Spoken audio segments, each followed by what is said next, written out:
Hey, yo. Bah. We are live with another episode of Dougal and Coach. I'm Coach, and this I'm is, Dougal. hey, man, beautiful. I love it. Good to see you, Dougal, man.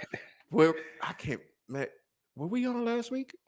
We were not on last week. We were on the week before. Last You week know was what? my birthday celebration. That's right. That's right. I was over on the East Coast My God. surprising this man how to be on stealth mode for Dougal's surprise 30th birthday party. How was that for you, bro? I definitely got, bro. That's all I gotta say. It was great seeing you and everybody else that turned out. Yeah, y'all got me good, man. They got me good, people. I even shed a tear. Came right down here. Saw it with my own two eyes. A single tear rolled down my man's face, man. That was fantastic, bro. Shout out to your wife for setting all Yeah, that up. yeah, It was a definitely. pleasure to be a part of it, man. What was your favorite part of your 30th birthday weekend? Honestly, it probably would be that surprise dinner, if you will. It's seeing my friends and family together in one room is always a great feeling. So that definitely warmed my heart, and that's enough softness for me today. Yeah. We will make sure we clip that right there and send it to your It lovely warmed my wife heart. that set all that up. So that's Yeah. fantastic, man. So you really had no idea about the surprise the entire time it was going down? I had no idea. I mean, there were some peculiar circumstances that took place, like why my wife would stop me from going somewhere at a certain time, or hey, that outfit doesn't look good for Saturday's dinner, and I'm like, what are you talking about? This is a fly fit, you know what I mean? But yeah, there were some peculiar things, and I was like, maybe I'm just overthinking. But I just didn't really think she could have pulled it off. I'm sorry, I'm not a believer. That's great, man. I think Yeah, everybody, especially men, in my opinion, secretly want some sort of event like that to be pulled off for them because they typically won't admit that they want that themselves. And it's mhm, hard to like ask for, for a lot of people, it's yeah, hard for ask for things about themselves. Some people that don't care, they're like, hey, yeah. listen, this is what I want. I'm not So, one of those people. Yeah, and that's why she did it, man. That's yeah, fantastic. yeah, yeah. So coming out, how does it feel to be on the other side of 30? What do you give me a rose and a thorn? Rose is just blessed, 3 decades, I mean, it's people don't get a lot of people don't get to live that long, and I feel just blessed that I made it here, and kind of fuels me that all right, I'm kind of trying to see how long I can ride the ship now. There you go. There you And go. as far as a thorn, that same birthday weekend, I realized my body reacted to alcohol a little different than it did in the 20s.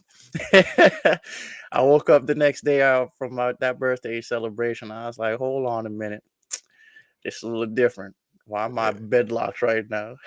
Why is everything spinning, coach? Recovery, it is not the same. It is all about recovery, man. But you made it on the other side.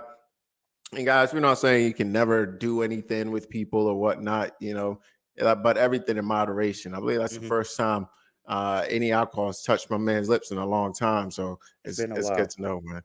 It's been a while. Fantastic, fantastic. Well, shout out to you, bro. Welcome to the other side of 30. And Appreciate it. hopefully long live Dougal. Yes, sir.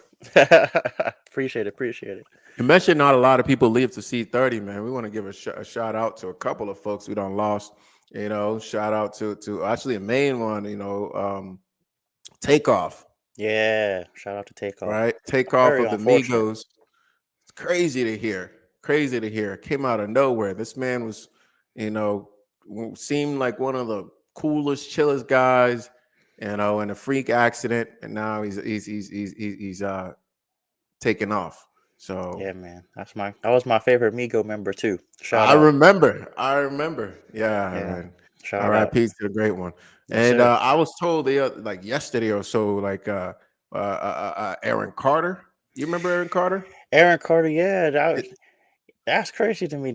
He was still young. He was over 30. He's 34, but still that's very young, man. yeah, 28 and 34. So like right around these times, we start to see, to make it to 30, especially, and as a melanated man here in the great United States of America, it is definitely something to be celebrated. So Amen.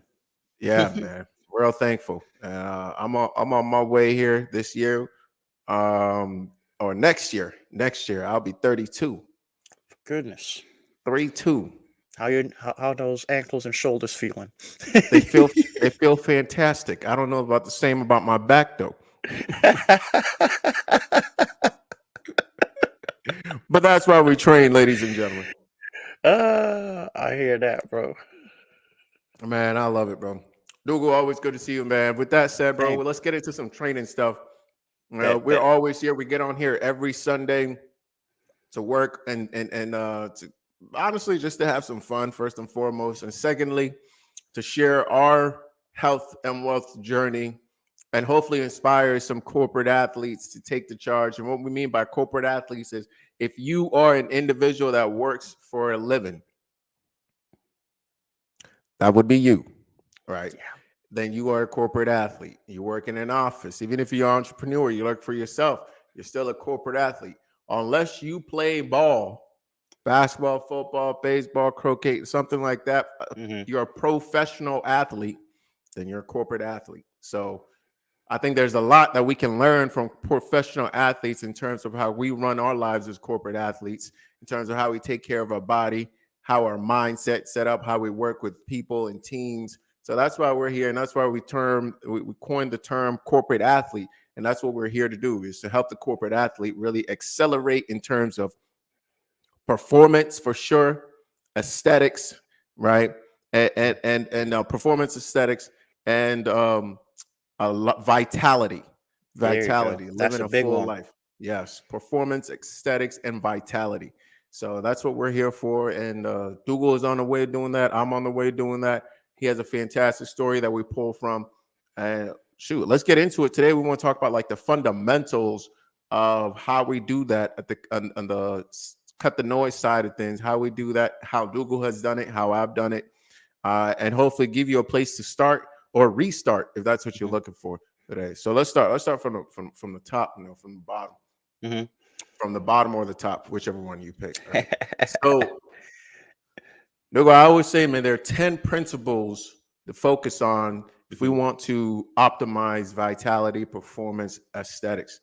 Now, I'm gonna put them out in terms of how I rank them, and you let me know if you disagree or if there's anything you want to add to that Hmm. with them. So 1 to 10, I go breath, and by breath, I mix in meditation, etc., because we really can't live too long without breath. Then we have sleep, hydration, sun, eating good food, grounding ourselves, movement, fasting, practicing fasting, community, love, and evolving or producing. Mm. What do you think about those ones? I think they're appropriately ranked, and I see how they all have to somewhat work together to fuel the Mm, machine. Like mm. you can't, eat good food and then not get good rest. It don't work, So all of these do have kind of like a cog in the machine, if you will, that all turns together. Is what I would say. I like the way you said that, man. They Hmm. all work together to feed the machine. Dougal, would you agree or disagree with my thought that we can't have a perfect level of each one of those? It's really about harmonizing. What I mean by that, if you think about harmonizing, like what do they call it? The little things that the musicians have, the little buttons on the mixers and stuff, right? Oh yeah, yeah. To The harmonize tuners. or equal, exactly, right? Not all of them are straight across. Yeah. Sometimes one is low, sometimes one is high, and but they work together to produce the perfect harmony and complement each other. Sometimes you might be short on sleep because that's just because you might have a new baby in the house. Oh All right. Lord, preach. Yeah, that one hit home. Yes, sir. Yeah. Or sometimes you might have maybe you're traveling, so and you didn't quite pack food, so you're not eating the way you would like to eat. or sometimes, your movement is off because you're injured, right?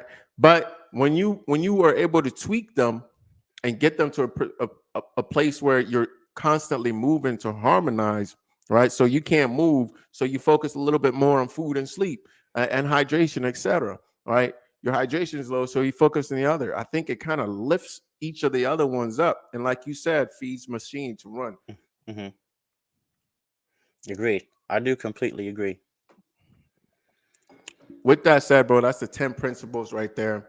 Um, by the way we worked and kind of started with you, bro, is like is first and foremost starting with the gut. Then we went to working on, and by the gut, I mean correcting eating, correcting sleeping, correcting a whole bunch of the different things, like getting lifestyle in place. Definitely. And then um, we went to effective breathing, and we trained that through elevating the level of work that's necessary for you to go through, right? Hmm. AKA putting you through burpees and hit type of trainings I was while about to still say maintaining. you were making it sound nice. All right, well, you tell that side of it, man. How was it putting you through elevated levels of work, all right? Making the heart beat harder while forcing, or not forcing, or while encouraging you to breathe through the nose. How was that aspect of this? Oh man, well, when I first started, obviously, I was a lot heavier, over 300 pounds. So breathing was definitely a challenge when undergoing like that much physical activity. I remember the first time we went through one of those hit workouts, I was like, I remember sending you a video, man, listen, oh, this is gonna be a long journey, boy. But I think what really helped me out along the way was when I made the nutritional changes and working on my lifestyle change in that regards. I actually started getting more energy, and it, that vitality started coming back in a way. So when I was doing the workouts, yeah, I was dying, but I was able to just keep going. And those hit workouts definitely were very, very, very interesting, to say the least. But you know what? I actually love hit workouts now, which is funny because it was Look the at that. start of it was a nightmare at first, but I would prefer a hit workout any day over picking up 400 pounds. Man, that's crazy how that works out. Yeah. And I remember you starting out, and of course it was tough for you to breathe while exerting that much energy. But we found the level, right? It was like that line. We Mhm, found the level of which it was like challenging enough, but mhm, not too challenging that you're gonna pass out, mhm, and not wake up. You might pass out and still wake up, and we're good. No, I'm just kidding. But find that line so that we're always working up to that line and pushing that line mhm. right forward. Yeah. Was that how you felt? Definitely, because it went from, hey, let's do Tabata burpees, for example, it was like 7 rounds. And 7 rounds is like, all right, that's not too bad. But then, all right, let's go for 10 rounds. And then, we slightly increased. I think it was like one each week we would go up. And that gradual incline, I was able to breathe through my nose, keep going, and just learning how to control that breath. I forgot the term you used back then, like breathing light or whatnot, but not Yeah, breathe light to breathe right. correct. Yep. So I think just the slight modification, increase in each time. Like you said, I wasn't able to like die. It's just a gradual progression of challenge. Yeah, yeah, yeah, yeah. And that would I'm glad you brought up that term too, because that what you're describing, that gradual progression, is what I always bring people's attention to. When you're transitioning from a state of being deconditioned, a place where I am now, actually myself, and going, trying to improve your health, improve your cardiovascular capability in general, your ability to do work, really. It's all about progressive overload. It's all about Mm, overloading the system a little bit at a time, right?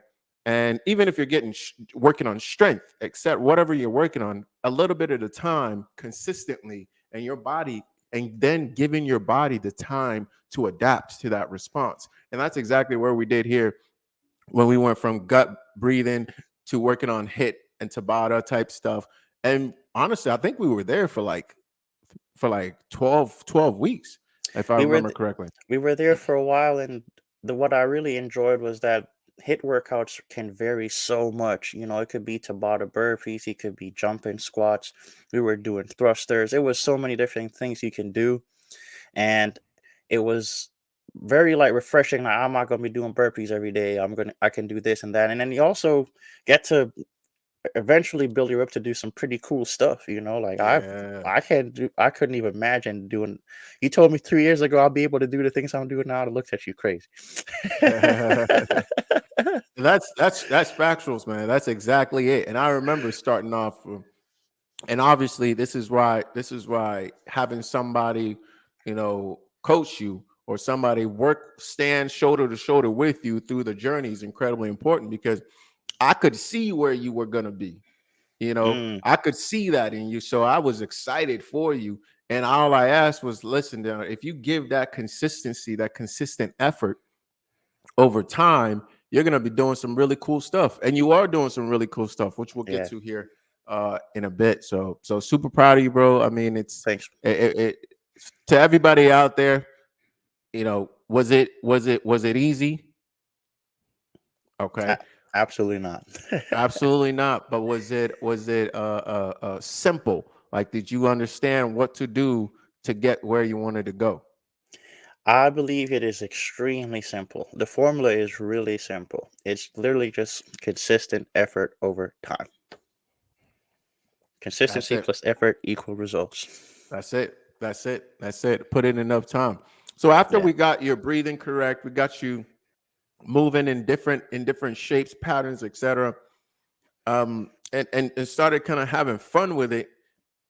At that point, we moved you to building up your level of strength in three critical areas. Your ability to push, your ability to pull, and your ability to squat, and to hinge as well. And we worked through three different stages of getting you to a point where that was a very comfortable thing for Mhm. you to do. Uh, what was your experience with that? Tell the people, like, what that looked like. What am I missing? Tell them what it was like from your end.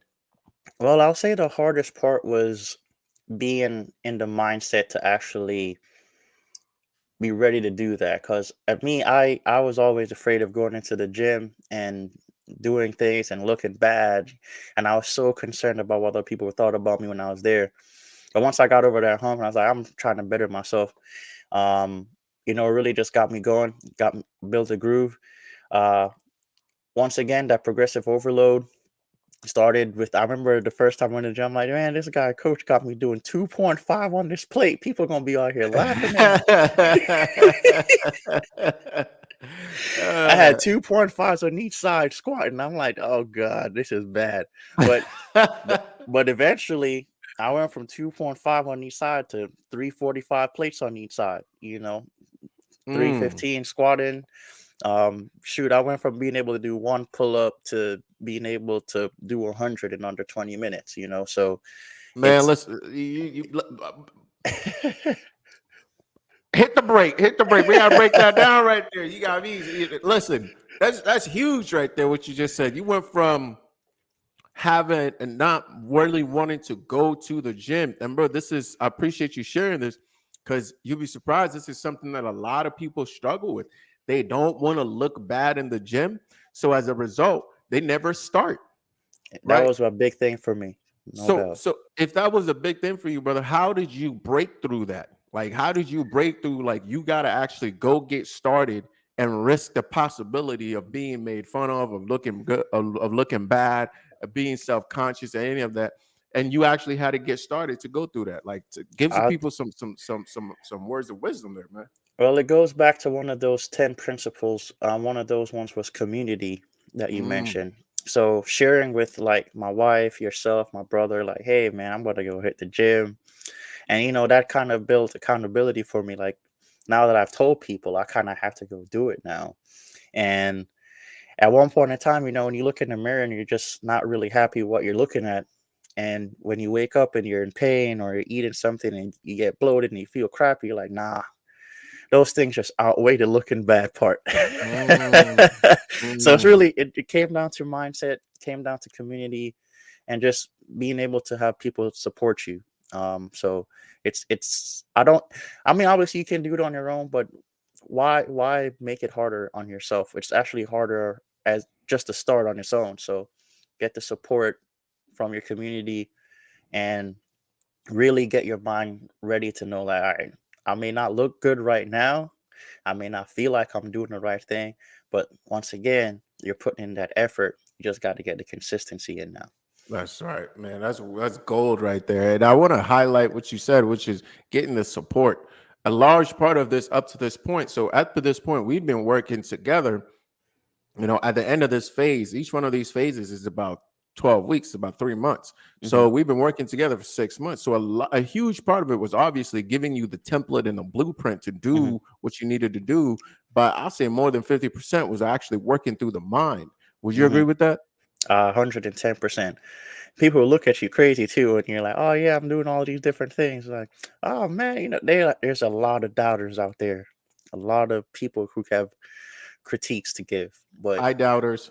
you know they're gonna tear you down. Once again, that's when the community there, who you can really rely on, will be there to support you." That's fantastic, bro. Yeah. So, in the interest of time, we're going to switch to the next phase here. So, after we got your breathing, your gut, Hmm. and all that stuff kind of moving, we got you strong in the positions of push, pull, squat at three different levels. That means you doing things you didn't think you'd be able to do, such as 300 push-ups, pull-ups, and dips, pull-ups, and hinge or lunges Hmm. in under 20 minutes, which is ridiculous. And then getting you, and that's progressively loading, guys, and then getting you over to now getting you to heavier weight Hmm. and to where you are now, where you're out here straight crushing it in CrossFit gyms. Yeah, yeah, definitely. I will say this: if I was supposed to start CrossFit back then, I would have had a much harder time. Not just because of the workout and the movements, but just being more, that mindset is there now. The breathing when I'm there now, like I'm able to control my breathing when I'm really tired. Um, just the fundamentals I picked up along the way, and I feel like I'm definitely doing a pretty good job here in the CrossFit space right now. And it's very exciting actually, because it's almost like a test every day I go. Like, we're doing squats today. I can do those. Let's see what y'all can do. You know what I mean? Because they've been there longer than I have. So it's like I get to really compete with myself and others. And that kind of gives me even more energy to go there in the mornings, or even whenever I go, and just say, hey, I'm crush it today. That's great, man. First of all, congratulations, bro. And secondly, I just want to highlight for people to realize this: like, it took a year, 2 years for you to get to a place where you could walk into a gym like that and feel a level of confidence, Mm, competency, and be able to actually do this for fun, right? yeah, And I yeah, think yeah, that's yeah. what a lot of people are missing is like, yes, fun is great, but there's some fundamentals that if you put into place, right? It's like playing basketball. Like if you if you can't run up and down the court at all, if you can't even dribble the ball at all, if you can't throw the ball at all, it's it's harder to have fun with it, Oh right? yeah, definitely, But definitely. our goal was always to get you to a place where you can use movement to have fun, to do things you wanted to do. What were some of those things besides getting into the gym and competing? Um, could you be Yeah, yeah, repeat the yeah. I'll question again? ask those things. What were some of the things that you wanted to do with for fun? Like some of the goals you had, was it, if I remember correctly, one of them was just being able to like play with your son the way you wanted to play Oh without yeah, pain and yeah. things like that. Oh And yeah, man. yeah, That was definitely one. Not be, like running after my son and not being tired. Shoot, simple things like this is embarrassing to say. Simple things like being able to bend over and my belly not get in the way. That was a big thing for me. let me tell you this right now. There's so many people that are gonna see this and they're gonna be grateful to you that you share that, bro, for real. Because there's so many people that are just they're in the literally in the closet with it, right? They hiding under big clothes, right? Oh They're man. hiding under, oh, I'm just a dad. This is dad bod. They're hiding behind, oh, I work too much. Da da da da da. But Yeah. at what point are you gonna stop hiding? That was my thing, because it got to the point like my son's gonna notice it. You know what I mean? Like I can't chase him. I can't run after him. So I had to get that in order for sure.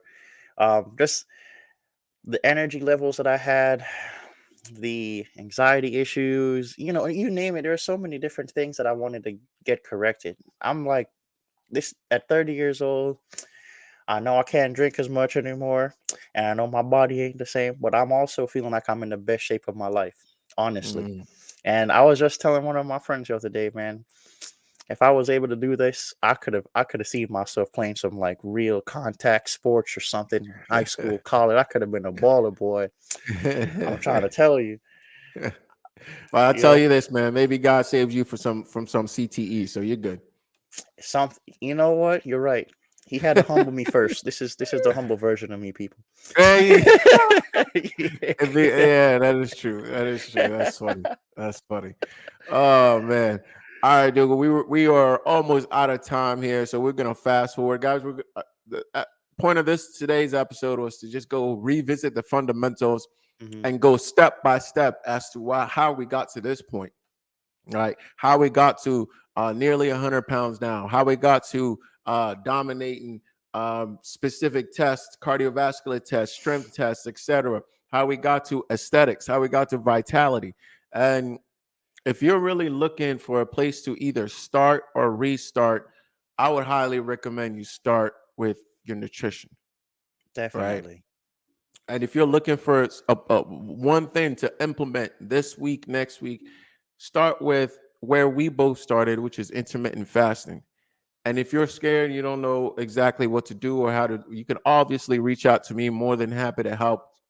Schedule a 10-minute call, send me an email, send me a chat, make me a comment. More than happy to help. But we have some tools, some food-based product tools for you to help you get started and make intermittent fasting a breeze so that you're not struggling through it. We don't want you to struggle through this process. It's a simple process, but we do want you to stay consistent. And most important thing is to get started. Like get started. So if you want to get started, we have some tools for you to get you started. So to definitely make sure you reach out.